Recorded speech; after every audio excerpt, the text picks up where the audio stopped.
It's finally time to get comfy and watch some degenerate anime slop, because you deserve it, right? You've had a hard day at work, but first you've got to sit through a bunch of company names flashing before those beautiful peepers of yours. Although, truth be told, you couldn't care less. But at the back of your mind, you've always wondered, what does all of this mean, and what does this have to do with you watching peak cinema? Well, you've come to the right place. Or maybe you've just stumbled through the door in a drunken stupor on your way to watch more mindless AI slop on YouTube. Either way, you're here now, so shut up, strap in, and let's learn something. You probably already know that anime takes a really long time to make and a lot of staff to bring to life. A few directors, supervisors, hundreds of animators, and a couple coffee machines running on overtime all the time. But what you didn't know is that it takes much more than that and even more to get the process started in the first place. So before the artists even put pen to paper, we have our source material. More often than not, anime don't usually originate within the animation studio. They mainly begin as manga or some written work. A mangaka, that's the fancy name given to those guys who spend all their time drawing up these amazing worlds and characters on paper. Those guys would submit their stories to a publisher. If the story is any good, the manga will be serialized into one of the publisher's magazines or whatever platform they use to distribute to their audiences. This means that a new chapter could be released weekly,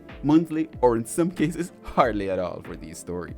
Some major publishers in Japan include Shueisha, Kodansha, and Kodokawa. These companies run popular manga magazines that act as a testing ground for new series. For example, Shueisha publishes titles like One Piece, Jujutsu Kaisen, and My Hero Academia through their weekly Shonen Jump. Kodansha is behind series like Attack on Titan and Tokyo Revengers. Kodokawa publishes many light novels and manga, including series like ReZero and The Rising of the Shield Hero. With serialization, publishers are able to measure the popularity of a series in real time by way of reader votes, surveys, and sales. If the series is doing well, they continue. If not, they get banished to the Shadow Realm. In other words, if the series is doing well enough or the publisher believes in it, it'll attract the attention from other companies in the entertainment industry. Those like anime producers, TV networks, and even investors. These guys would naturally want to turn the series into a franchise, selling millions of merch to those who love the story and want to see it continue.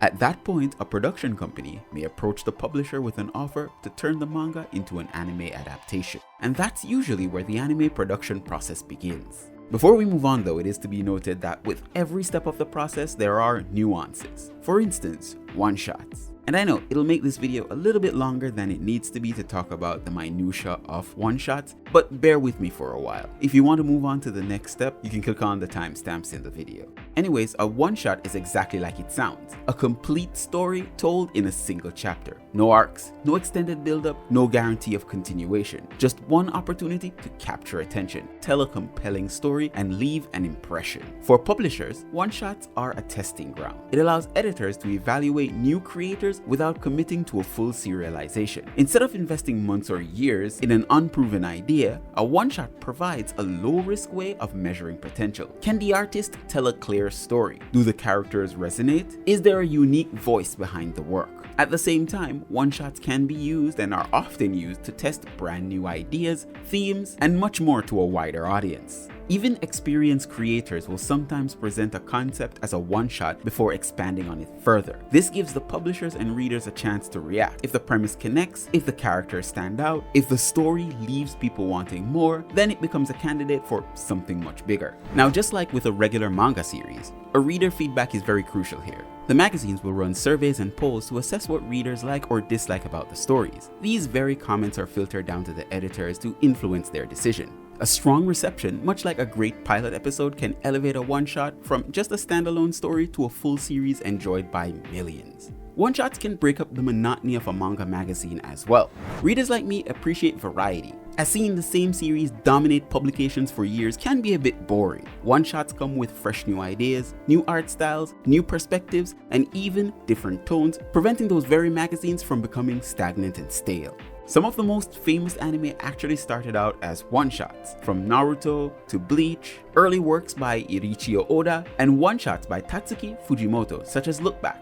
Things get a little bit more complicated with the introduction of a production committee. It's a bit of a weird thing when talking about it over on this side of the world, because we don't know what the heck that is, so let me break it down for you. Most anime are financed by a group of companies and not just one company. When all of them work together, they're actually called a production committee. This is smart in the world of anime, and the reasons may not surprise you at all. This is because anime is incredibly expensive and risky to produce by a single company. Animation can take months or even years of work with a lot of moving parts and people. Marketing campaigns alone can cost millions of dollars just to get the word out about a single anime, and there's never any guarantee that the show will even get a modicum of success. Because of these many risks, companies often split the cost by forming a committee, because letting a single company alone manage all of this is simply insane. A typical production committee may include several different types of companies, or more depending on what project or anime they're working on. Each will be investing money and receiving profits from the area of business which they specialize in. Now, here are some companies that are a part of the anime production committee. Publishers who own the original manga and or novel, TV networks that will broadcast the anime, music labels that will produce the opening, ending, and soundtrack, advertising agencies that will help market the show, merchandising companies that will create figures, toys, and or collectibles, and then there are the international distributors that will handle the overseas licensing. Let's look at more practical examples of what real-world anime production committees look like. A committee for a major shonen series might include a manga publisher like Shueisha, a television network like TV Tokyo, and a music label such as Sony Entertainment Japan, and then the production company such as Aniplex. Another committee might include Kodansha as the publisher, a TV broadcaster such as MBS, a toy manufacturing company like Bandai Namco, and a film distributor such as Toho. Each member of the committee benefits in a different way if the anime is successful. The publisher sells more manga volumes, the TV network earns advertising revenue from the broadcasts, music label sells more songs and albums, and of course, the merchandising companies profit from figures, clothing, and games. Now, this is the part that you may want to listen up for, as the committee is responsible for making many of the most important creative and business decisions about the anime. They approve the animation budget, hire key staff like directors and writers, choose which animation studios will produce the series, commission the music, and then determine the broadcast schedule. They will also coordinate with marketing campaigns, promotional events, and international licensing deals that allow anime to reach audiences around the world. Another interesting aspect of the system is that some companies in the committee might actually own the animation studios themselves. For instance, Aniplex owns studios like A1 Pictures and CloverWorks. This usually means if a project is funded by Aniplex, it may end up being animated by one of their own studios. There are also large entertainment groups who may also have connections with directors, producers, and talent agencies that supply voice actors and staffs for projects. This relationship often influences which creative teams end up working on a particular anime at any time. However, even when a studio is owned by a company who's a part of the production committee, the committee itself, still like the bosses they are, makes the major financial and production decisions, with each member contributing funds and receiving a percentage of profits depending on how much they invested in the first place. Meaning, all that anger you feel when your favorite manga or light novel is finally adapted and gets a shitty animation, you know who to blame. So just to summarize, in short, the production committee acts as a central decision-making body behind the anime, while the animation studio creates the visuals and brings the story to life. While it may seem a bit tedious and annoying, understanding this system explains why there are so many company logos appearing before an anime episode even begins. It means that each logo represents a different company that helped bring the project to life and to your screen. So be a little more grateful, you little shits.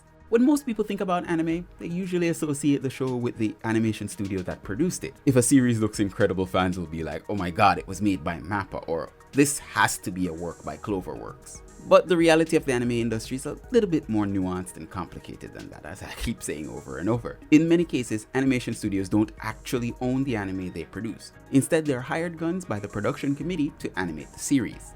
This means studios like MAPPA or CloverWorks may create the visuals, but they don't actually own the intellectual property, the merchandising, or the long-term profits of the show. Those rights are typically held by the companies that are on the production committee. So by now, you're probably asking yourself, how do these studios get chosen to animate the anime? Well, there are usually three main ways of this happening, and we touched on them lightly throughout this video already. The first way is producer relationships. Producers working within the production committee may often have long-standing relationships with certain studios or directors. If a producer has worked successfully with a studio before, they may choose to work with the same team again because they trust the quality and reliability of the work. The second is corporate ownership. As we learned before, some companies that sit on the production committee actually own the animation studios themselves, and entertainment companies may own or have strong ties to specific studios, making it much easier to assign projects internally. The third and most well-known factor is animation cost. Animation studios themselves have to compete for projects based on the budget. A studio that can deliver the project with a lower production cost may be chosen over others. This is why the anime industry operates in such extremely tight budgets and aggressive production schedules. This particular system also helps to explain some of the challenges faced by animators in the industry. Because studios often work under strict budgets set by the production committee, they often have limited financial flexibility. Studios must complete massive amounts of work within the constraints of those budgets, which often leads to long work hours, production crunches, and relatively low pay for many animators in the industry.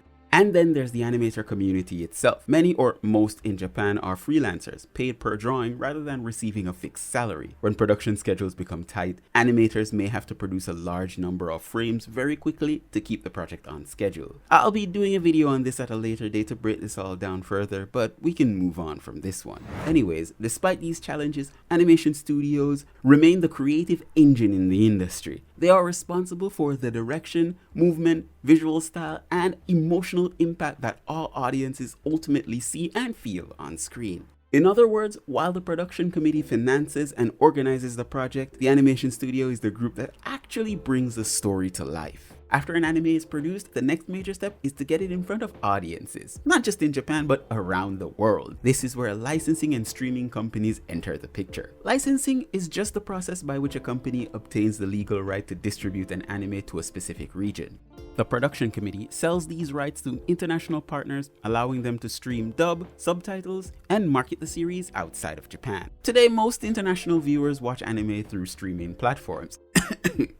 These major players do include big hit names like Crunchyroll, Netflix, and companies like Viz Media, which handle distribution, dubbing, and home releases for many popular animation series. Each of these platforms would negotiate directly with the rights holder, usually the production committee, to secure the ability to stream the show in a certain country.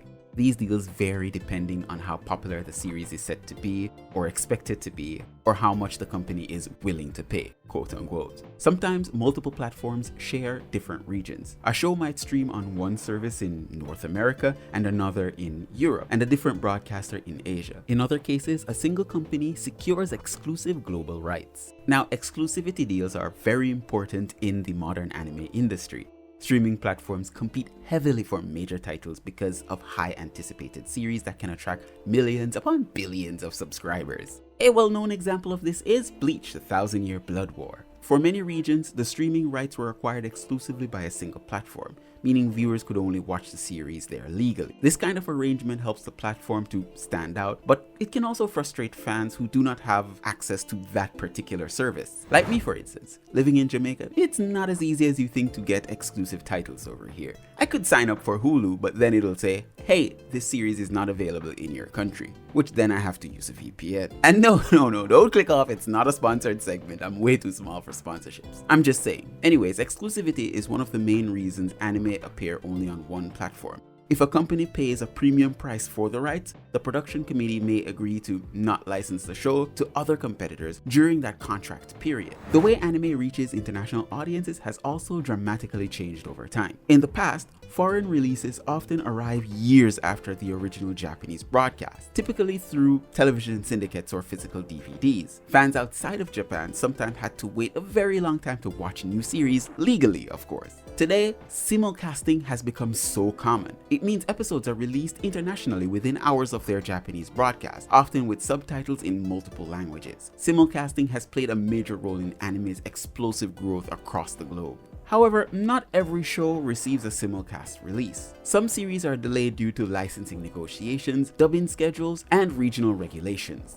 Licensing partners also handle localization. This includes translation of dialogue, creating the subtitles, producing the dubbed versions with local voice actors, and sometimes adjusting cultural differences so that they're easier for international audiences to understand. Occasionally, differences between regions may occur. Certain scenes may be edited for broadcast standards. Music rights may be different, or subtitles may vary based on the translator or distributor. This can also be a whole new video as well, as localization has been hell in the last couple of years. But I won't go off track too crazily on that. We can just move on. In addition to streaming, licensing partners often manage marketing campaigns, physical Blu-ray releases, merchandising tie-ins, and sometimes theatrical screenings for the anime films. For the production committee, international licensing has become one of its most important revenue streams. Global audiences now represent a massive portion of anime's popularity. Overseas deals can significantly influence whether an anime series is financially successful. Look at Demon Slayer, for instance. God damn, that was a good series.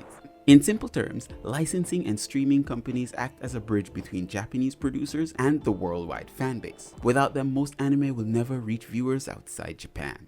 Earlier I said in recent years, the streaming landscape of anime has changed, but it's more than just streaming sites. Large corporations have started buying up key parts of the distribution pipeline, moving away from the system of smaller companies coming together to produce anime. One of the best examples of this is Sony. They started expanding into the global anime market, recently acquired Funimation, and then later purchased Crunchyroll. They merged them under one umbrella, essentially getting rid of Funimation altogether, grouping it under the Crunchyroll name. Essentially, they acquired two of the biggest anime distributors in the Western Hemisphere. Pretty smart if you ask me. This kind of consolidation gives a single company enormous influence over how anime is licensed, distributed, and marketed outside of Japan. Instead of multiple competing services bidding for rights, fewer major players now control access to a large portion of the global anime catalog. For the production committees in Japan, this can simplify negotiations because there are fewer partners to deal with. For audiences, however, it can mean more titles become concentrated on a smaller number of platforms